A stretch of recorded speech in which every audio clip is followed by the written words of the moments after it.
Betty, living presently in Redcliffe for 29 years. I was born in Oamaru and went to school there, then went to Wellington to train to be a dental nurse, and was posted in various places in Canterbury and Otago. And then I married a farmer and lived in Hakataramia Valley, which is inland from Oamaru, and then came to Christchurch.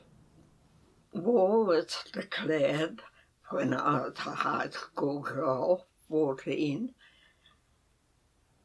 My parents and I were in Dunedin when the announcement came over the radio, and since they'd both been involved in the First World War, it was regarded very seriously.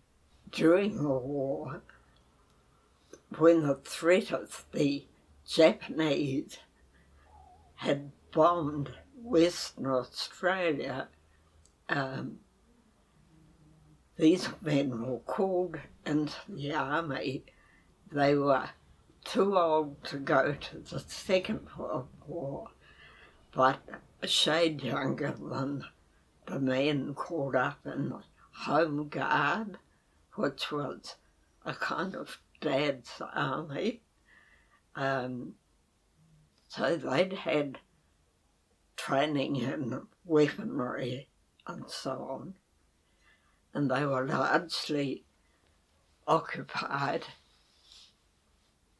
at nights trying to detect any chinks of light so that the Japanese, should they come over, could not see a town through a concentration of lights at night. I couldn't go back to school because the army pay was 7 shillings a day, and since there was just my mother and me, that was the amount he was paid. The firm he worked for didn't continue his pay, so we were reliant totally on that small amount. So at the beginning of the 6th form, I went into working at a bank as the exchange person, which involved sorting out all the checks from other banks, there were 5 in Oamaru, and returning them to their rightful bank.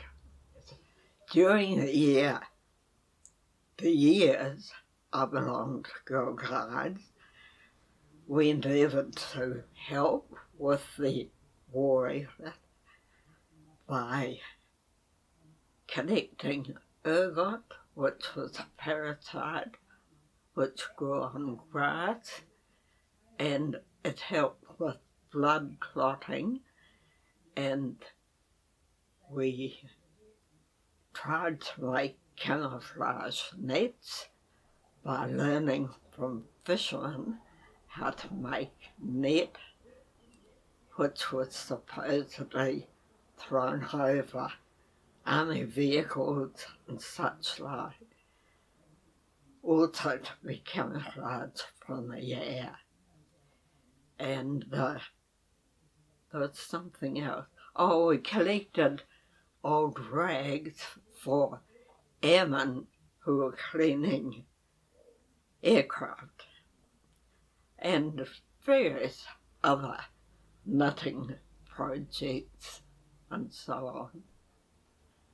My mother was involved with Townswomen's Guild. they had decided to try and spin wool and knit seabird stockings, which came right up to the seaman's knee inside their long boots, and because the wool was full of roots, it was waterproof and could be used for a long time at sea. So I used to help her prepare wool at home. When the Americans came back here for leave or to wait shipment up to the islands where the fighting was, by that time the Japanese were fighting on a series of Pacific islands in the Philippines, and first Americans I'd ever seen were doing drill outside the Waterloo Hotel in Wellington, and I said to my friend, "Why are they so yellow?" And she said they've come back with malaria, and they were on leave, and Wellington was a place where the soldiers wanted to have a good time when they were on leave, and they were offered chocolate and flowers, corsage. They were great on giving gifts, anything to get a girlfriend. Our matron at the dental training school encouraged us to help, and we used to serve breakfast, which to us seemed very odd, to be eggs, sausages and maple syrup, all on the same plate. Now, don't make thick milkshakes and all kinds of things. They'd taken over a hotel in Lambton Quay called the Cecil, and it was the Red Cross headquarters. At the dental clinic, which was one of the tallest buildings in those times, it was 3.5 stories high. My particular operating chair had a wonderful view of the harbour, and of course we could see ships coming and going, and there were notices in the trams and everywhere. Careless talk causes danger, so we could never say, "Oh, we saw a ship coming today," but we heard about this 550, I think it was, Polish children who were evacuated here, and we saw that ship come in. I don't think we were able to comprehend at all what was going on.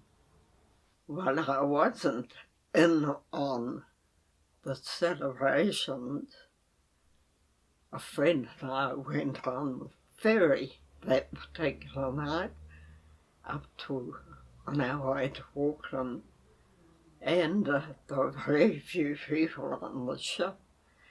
And when VJ came in Oamaru, there were a number of Chinese market gardeners, and they threw a ball, a free ball, in the largest hall in town, and were wildly excited that the Japanese had been defeated.